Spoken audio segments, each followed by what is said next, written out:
Sutra Tata yang menakjubkan. Bab 7. Perumpamaan kota gaib. Sun Fasyang. Episode 996. Tenang dan tak terkondisi, keheningan dan kemusnahan paling akhir. Kebijaksanaan menakjubkan dari Tata pada dasarnya adalah murni, tanpa esensi dan wujud. Jaring ketidaktahuan tak mampu menutupi kesadaran cermin daripada Tata.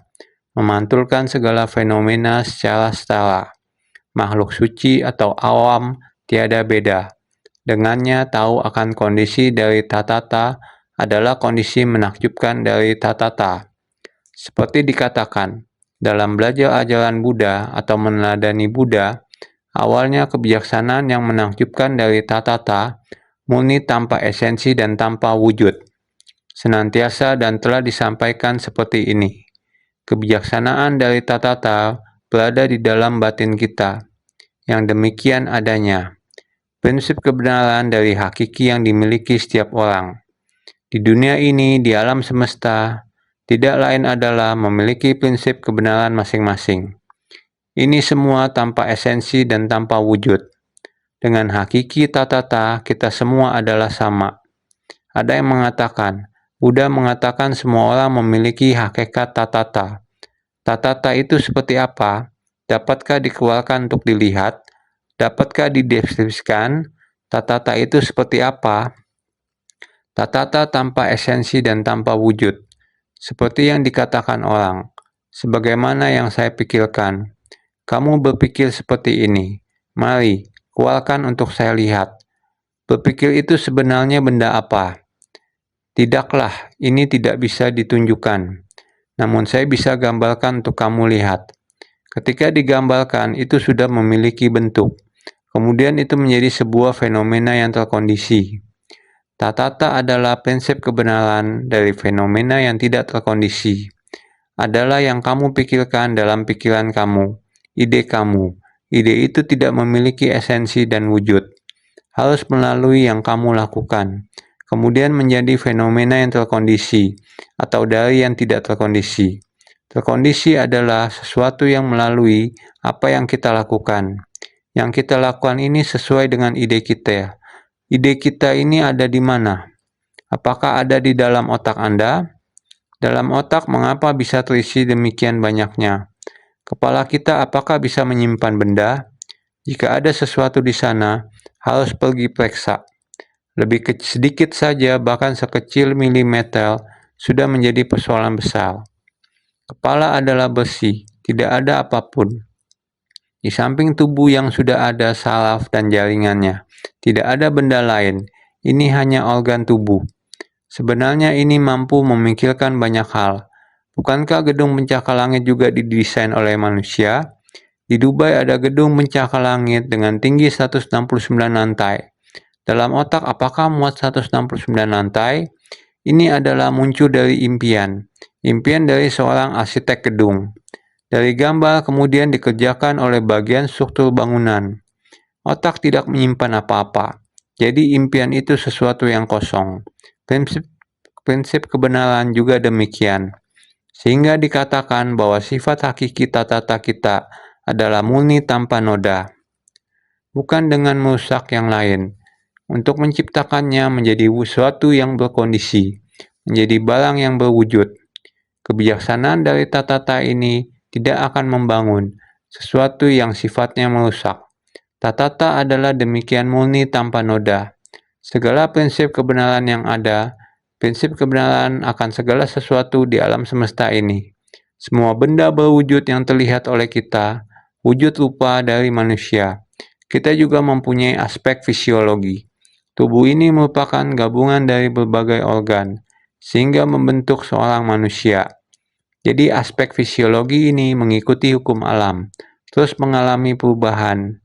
Jadi dari masa bayi sampai masa remaja, kemudian dewasa, parubaya hingga lansia, ini merupakan aspek fisiologi yang terus berubah, mengikuti hukum alam. Dalam 5 agregat, ini disebut terus mengalami perubahan secara alami, yang mengikuti proses lahir, tua, sakit, dan mati. Ini adalah prinsip kebenaran. Semua benda yang terlihat, kondisi alam semua adalah demikian adanya. Jika kita dapat memahami dengan tuntas salah satu prinsip kebenaran di dalamnya, dengan sendirinya maka dalam interaksi antar sesama maupun dalam mengerjakan sesuatu, akan dapat harmonis dengan alam, sesuai dengan hukum alam. Dengan demikian, batin kita senantiasa berada dalam kondisi damai dan tenang. Ini adalah kebijaksanaan yang menakjubkan dari Tatata, yang dapat memahami berbagai macam prinsip kebenaran dan tanpa merusak alam. Ini adalah murni, karena kita memahami dengan jelas bahwa prinsip kebenaran adalah tanpa wujud dan esensi. Kita harus memahaminya dengan jelas. Segala sesuatu yang memiliki wujud, segala sesuatu yang memiliki esensi, semuanya adalah yang terkondisi. Kebijaksanaan yang menakjubkan adalah murni, dengan sendirinya adalah tanpa esensi dan wujud. Inilah yang harus kita pahami.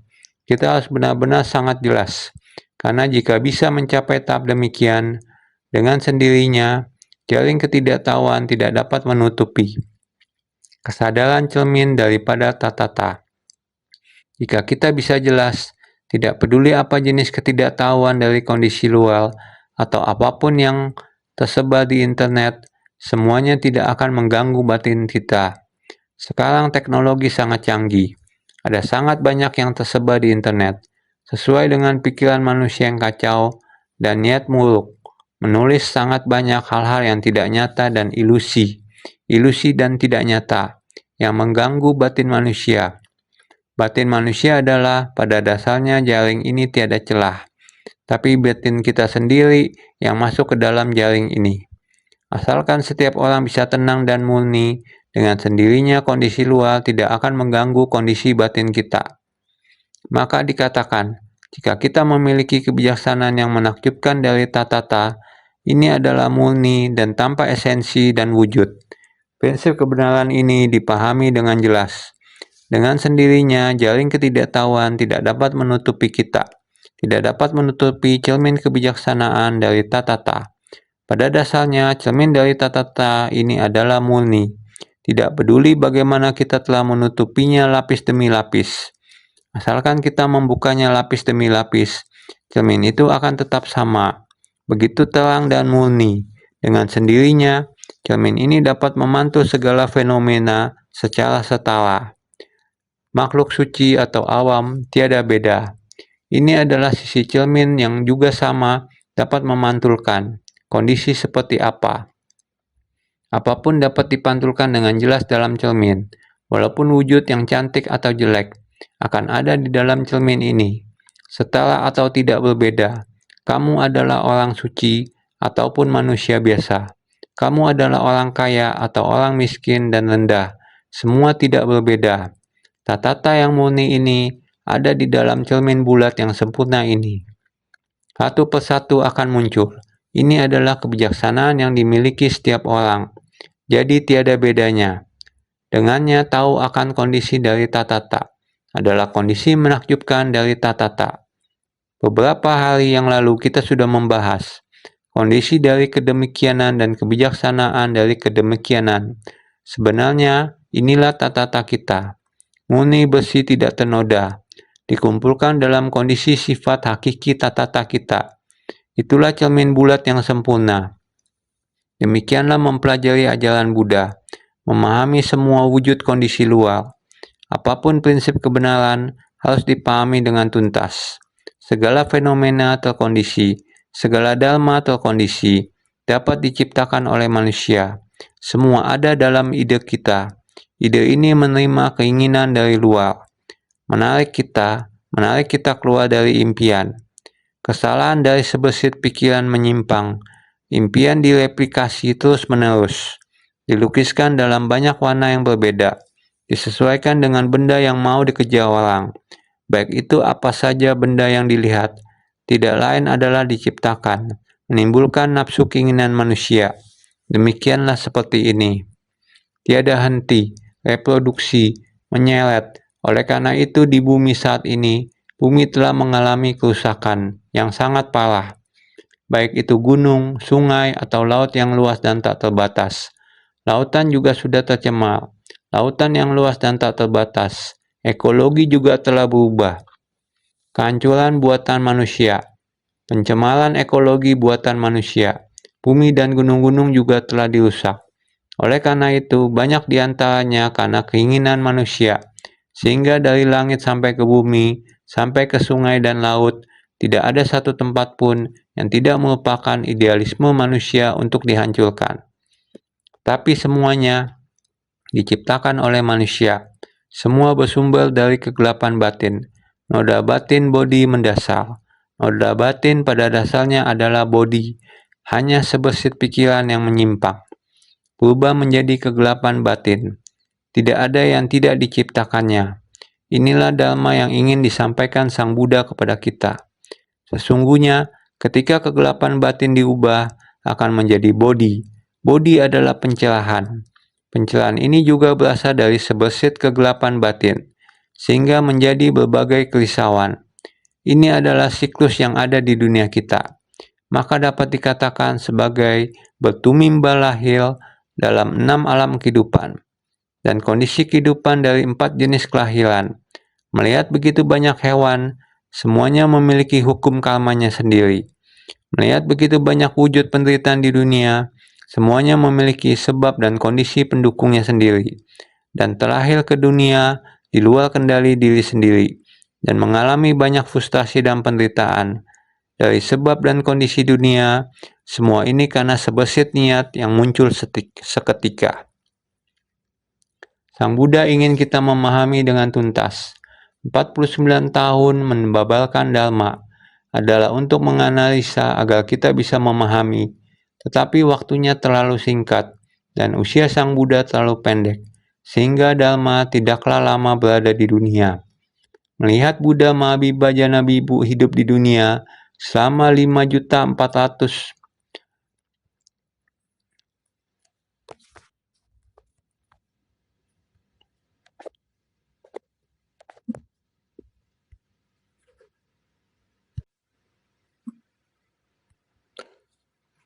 Koti Nayuta Asamkeva Kalpa, maka Buddha Dhamma adalah tanpa awal dan akhir.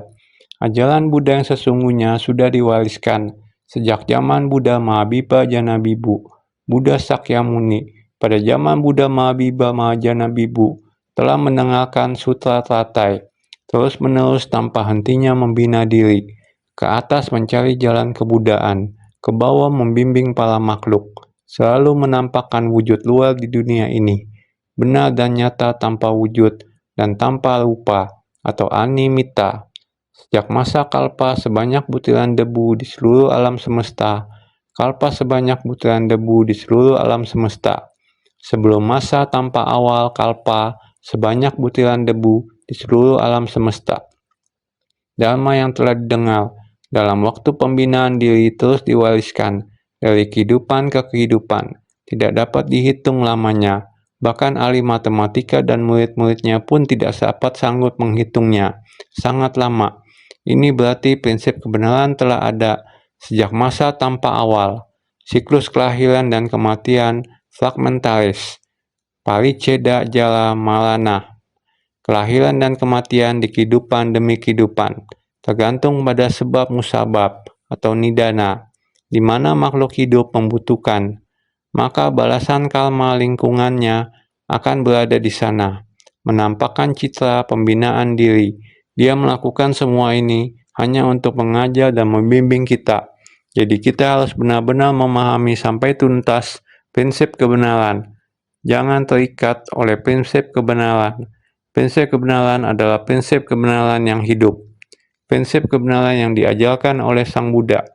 Tiada berbatas, tak bertepi, dan tiada berbatas.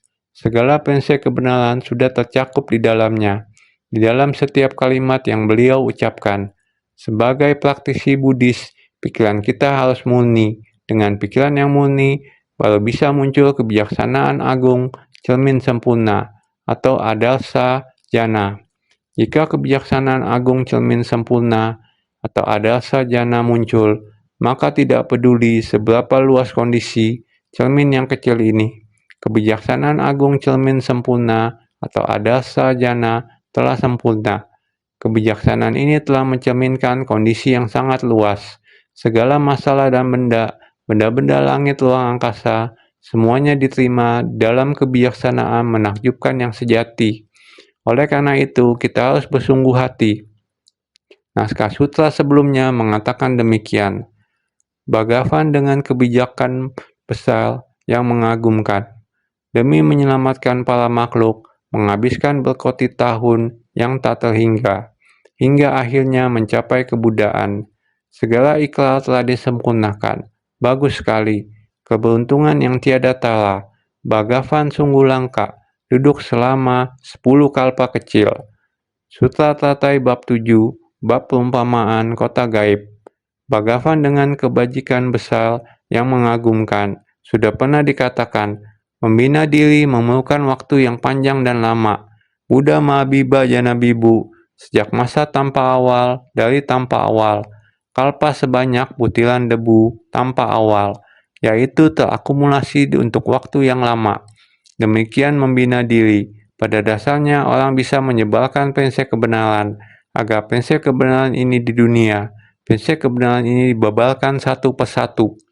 Berharap semua orang setelah dapat menerima prinsip kebenaran, dengan memahami satu prinsip kebenaran, semua prinsip kebenaran dapat dipahami dengan jelas. Berharap semua orang mempunyai cara untuk memahaminya. Waktu sangatlah panjang. Prinsip kebenaran adalah abadi. Tidak peduli waktu berlalu berapa lama, prinsip kebenaran tetap abadi selamanya. Jadi Buddha Mahabiba Jana Bibu menunjukkan prinsip kebenaran, yaitu prinsip kebenaran, sumber dari prinsip kebenaran sejati, tanpa lupa dan tanpa wujud. Jadi waktu yang sangat panjang dan lama, demi menyelamatkan para makhluk. Sebenarnya prinsip kebenaran berdiam di dalam batin kita, berusia berjuta koti yang tak terhingga jumlahnya, sangat panjang dan lama. Memang demikian, hingga akhirnya mencapai kebudaan. Harus bersungguh hati untuk memahaminya. Prinsip kebenaran ini pada dasarnya berdiam di sifat hakiki Anda. Penebusan besar, kebijaksanaan unggul berada di dalam batin Anda. Kalpa yang sudah tak terhingga jumlahnya berada di dalam batin Anda.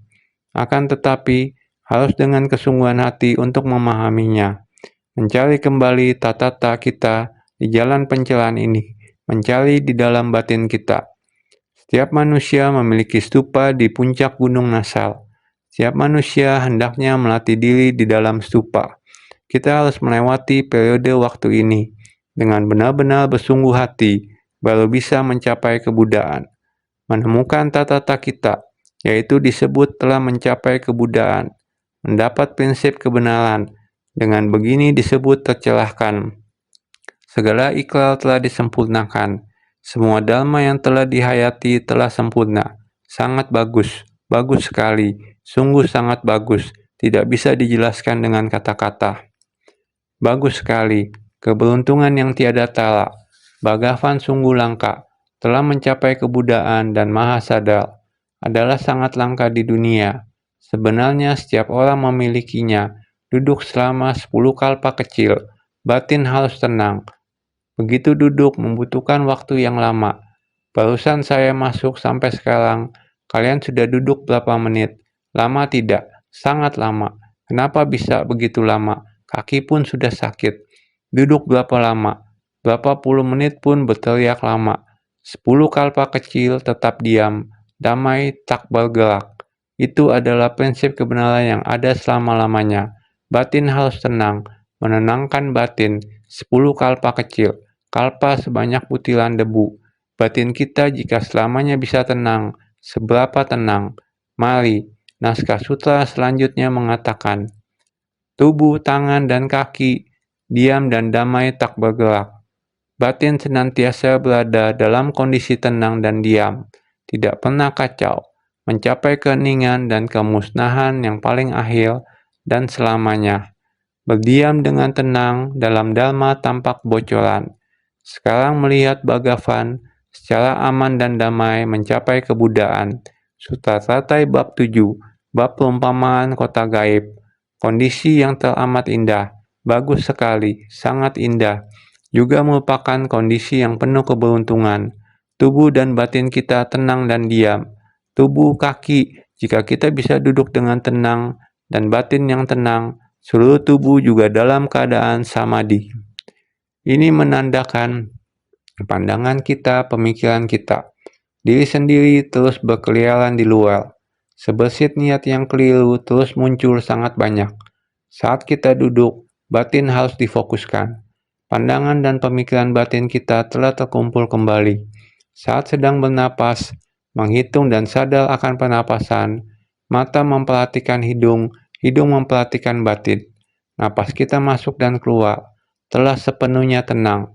Ini berarti tubuh, tangan, dan kaki diam dan damai tak bergerak. Tidak lagi mempedulikan kondisi di luar. Kita terus diam dan tenang. Ini berarti memuji samadhi dan kekuatan samadhi kita. Batin yang samadhi. 5 akal indera tidak bersentuhan dengan objek luar. Makanya dikatakan tubuh dan tangan tak bergerak. Tubuh, tangan, dan kaki diam dan damai tak bergerak. Memuji samadhi dari tubuh. 5 akal indera tidak bersentuhan dengan objek luar. Makanya dikatakan tubuh dan tangan tak bergerak. 5 akal indera kita, mata, telinga, hidung, lidah, dan tubuh telah diam. Jika kamu tidak berjalan keluar, tentunya tidak akan bersentuhan dengan lingkungan di luar. Apakah di luar ada suara? Kita tidak peduli, sehingga 5 akal indera tidak bersentuhan dengan lingkungan luar. Dikatakan tubuh dan tangan tak bergerak, maka batin senantiasa berada dalam kondisi tenang dan diam, tidak pernah kacau. Batinnya senantiasa berada dalam kondisi tenang dan tak terkondisi. Pikiran tidak pernah melayang-layang tidak jelas. Memuji samadhi dari pikiran yang tak tergerakkan. 2 karakter tersebut dibaca sebagai tenang dan diam, tidak pernah kacau. Tenang dan diam, berarti batin kita selalu tenang dan diam, sangat diam dan damai. Kita selamanya murni, jernih, dan tanpa esensi dan wujud. Batin kita sama sekali tidak terpengaruh oleh lingkungan luar. Tak terkondisi, sudah berpadu dengan kondisi tak terkondisi, tidak diganggu oleh kegelapan batin dan lingkungan dari luar. Karena kita sudah sangat paham dengan prinsip kebenaran. Batin dan prinsip kebenaran telah berpadu. Batin kita tidak terganggu oleh benda yang berwujud. Maka, batinnya senantiasa berada dalam kondisi tenang dan tak terkondisi. Batin dan prinsip kebenaran telah berpadu, tidak pernah kacau. Kita memuji samadhi dan batin yang tenang dan tak tergerakkan. Tenang adalah tenang dan damai, tanpa keinginan, tenang tanpa gangguan, selamat dan nyaman. Batin kita harus bebas dari nafsu keinginan, kerisauan batin, kegelapan batin, semua berawal dari nafsu keinginan. Ketika sebersit kegelapan batin muncul, keserakahan, kebencian, kebodohan, keangkuhan, dan keraguan, semuanya muncul, menciptakan banyak karma. Maka itu kalau kita bisa tenang dan damai, tanpa keinginan, tenang tanpa gangguan, selamat dan nyaman, batin kita sangat nyaman. Kalau kita bisa memiliki kondisi batin demikian, alangkah indahnya, sangat indah. Inilah kebenaran, kebajikan, dan keindahan. Karakter diam di sini juga bisa ditulis sebagai berhenti. Artinya tenang dan diam. Ini juga berarti tentram, yaitu kondisi batin yang tenang.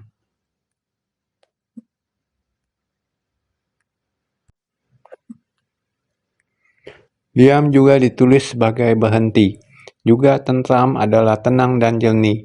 Tenang dan diam berarti sangat tentram. Tidak ada hal yang dapat menggoyahkan batin kita.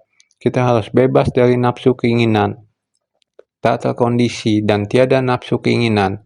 Kita tetap berada di dalam kebenaran.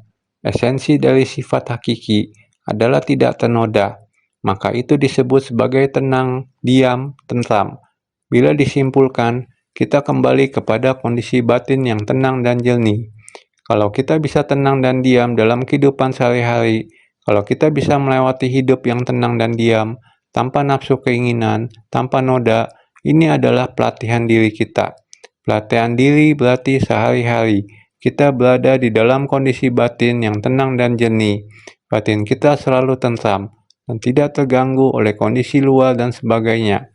Inilah kemampuan yang perlu kita pelajari di dalam pelatihan diri. Kesadaran ke-8 telah terbebas dari pencemaran di dalam, sehingga batin senantiasa berada dalam kondisi tenang dan diam, artinya sunyi, layaknya rembulan segar pada musim gugur. Cahaya sejuknya adalah tak terbatas. Kesadaran ke-8 ini adalah 6 kesadaran di depan, yaitu 6 akal indera. Kita bersentuhan dengan kondisi luar. Kondisi luar wujud itu masuk ke dalam hati kita. Setelah masuk ke dalam hati kita, dengan sendirinya hati kita akan menciptakan kerisauan. Ini dinamakan pencemaran di dalam. Hati kita sendiri bersentuhan dengan kondisi di luar. Barulah di dalam hati kita timbul kerisauan. Saya menginginkan ini, saya menginginkan itu, saya ingin mengejar segala nafsu keinginan itu. Sebenarnya adalah sudah terlalu banyak, ataupun ketidaktahuan kita, kerisauan, tabiat buruk, hati yang sangat sempit, tidak dapat melihat kebaikan orang lain. Kebaikan orang lain adalah kerisauan kita. Jika seperti ini adalah salah. Ini adalah pencemaran di dalam. Kita harus turut bersukacita pada jasa kebajikan yang dilakukan orang lain, keberhasilan orang lain. Orang lain bisa memasuki kondisi sukacita, membina diri. Kita harus mendukung dia. Dia bisa memiliki sifat bermartabat, bisa memimpin orang. Kita harus memuji dia. Bukan melihat keberhasilan orang lain, kita timbul iri hati. Jika demikian, maka kesadaran ke-8 telah mengalami pencemaran di dalam. Diri sendiri telah tercemarkan.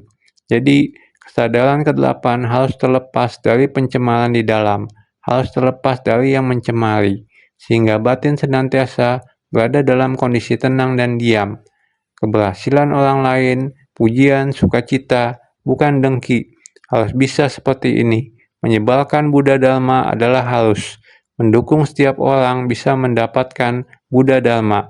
Jiwa kebijaksanaan tumbuh berkembang, harus mendukung keberhasilan semua orang. Ini barulah merupakan alat tujuan kita membina diri. Seperti inilah makna dari damai dan hening. Tenang dan diam adalah damai dan hening. Tidak akan melihat kelakuan orang lain sampai mengganggu hati kita. Layaknya rembulan segar pada musim gugur.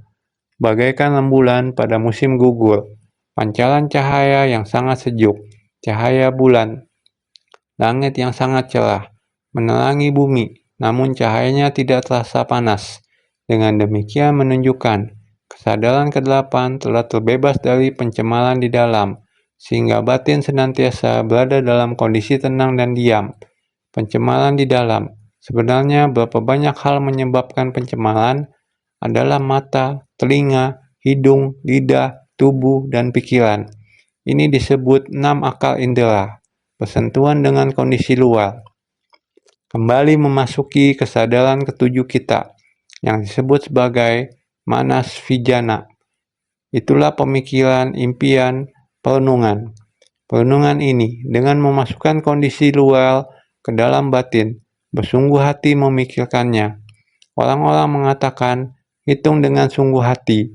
Impian, gambar apa yang ingin kamu lukis. Batin bagaikan pelukis handal. Pelukis handal ini adalah kesadaran ke-7. Dia melihat kondisi luar, kemudian akan melukis banyak hal.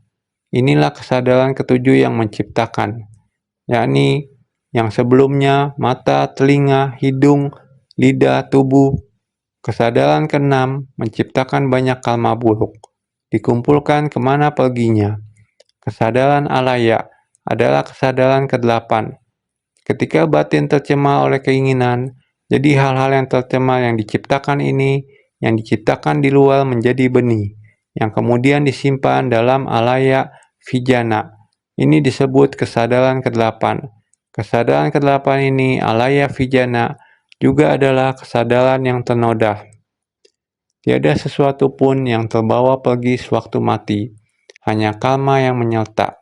Juga disebut kesadaran yang ternoda. membuat kita tidak dapat mencapai pembebasan dari kehidupan ke kehidupan. 9. Kesadaran. Kesadaran mata, kesadaran telinga, kesadaran hidung, kesadaran lidah, kesadaran tubuh, kesadaran pikiran, kesadaran pemikiran atau manas vijana, gudang kesadaran atau alaya vijana, kesadaran murni tanpa noda atau amala vijana. Kita sekarang telah memahami Buddha Dharma, maka kita harus segera mempraktekannya. Tidak hanya kesadaran ke-8 tidak mengalami pencemaran, kita juga harus memurnikan dan menghapus segala noda batin. Semuanya menjadi bersih dan kembali ke amala vijana. Ini adalah kesadaran ke-9. Semua telah murni. Sifat hakiki tatata, artinya telah menyatu dengan sifat Buddha. Dhamma tidak terkondisi. Asamskarta Dhamma, yaitu kebenaran sejati, menyatu dengan kebenaran sejati, tanpa esensi dan tanpa wujud, tidak ternodai. Ini adalah kesadaran ke-9 atau amala vijana. Kesadaran ke-9 yaitu tiada kotoran, yang artinya tanpa ternodai. Menerjemahkan amala vijana itu disebut sebagai kesadaran tanpa noda, tidak ternodai, kesadaran yang sangat murni, yaitu sifat hakiki tatata kita, juga disebut sebagai kesadaran murni, yaitu tatata atau batin sejati. Kesadaran ke-9, amala vijana, diterjemahkan sebagai kesadaran tanpa noda atau kesadaran murni. Itulah tatata atau batin sejati. Kita harus menemukan batin kita, mencari tahu di mana batin sejati kita berada. Batin sejati kita bukanlah hati daging kita, namun sifat hakiki tatata kita, batin yang tidak ternodai. Kita setiap orang memiliki hati, otak, paru-paru. Ini semuanya saling berhubungan. Saraf di bagian mana yang tersumbat, maka nyawa ini juga akan berakhir. Tetapi kita perlu mencari hati kita, bukan hati berdaging ini. Perlu mencari batin sejati yang murni, tanpa noda dan tanpa kemelekatan. Kesadaran yang murni, batin yang murni, kebenaran sejati, batin sejati. Jadi jika dapat mencarinya, yakni mencapai keseningan dan kemusnahan yang paling akhir dan selamanya. Ini baru benar dan tepat, batin yang ingin kita cari. Pikiran tidak kacau. Kita harus dengan pikiran yang tidak kacau.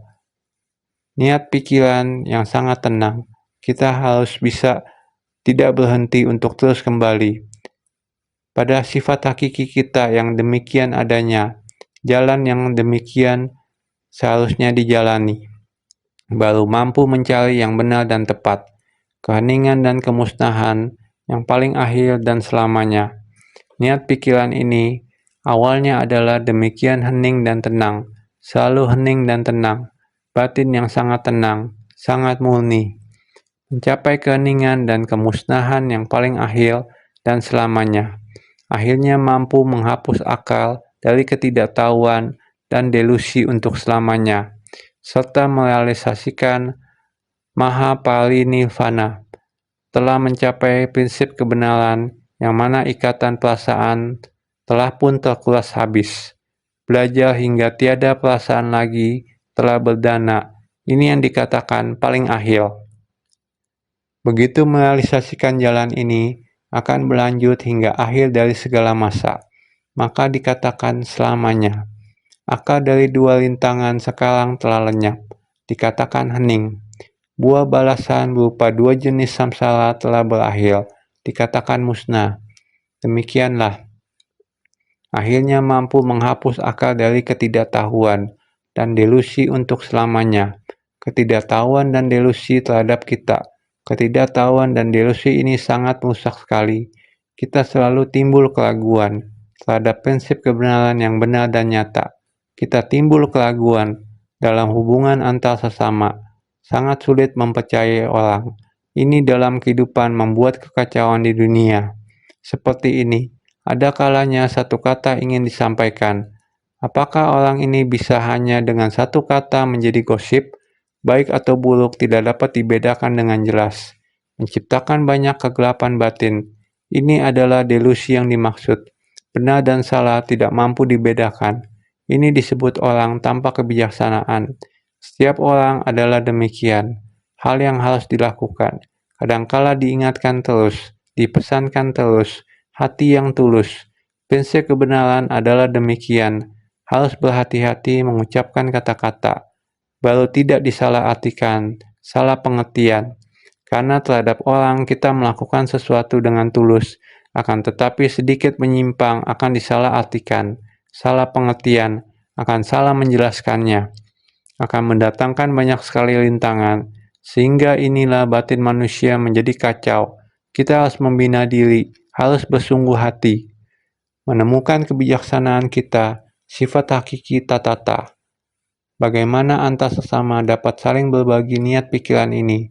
Kembali pada satu niat pikiran yang sama. Niat pikiran ini adalah murni. Ini adalah harus memutuskan.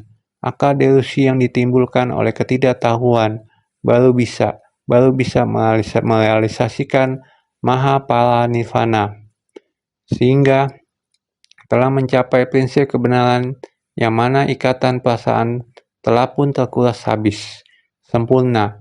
Nafsu ikatan perasaan telah terhapus.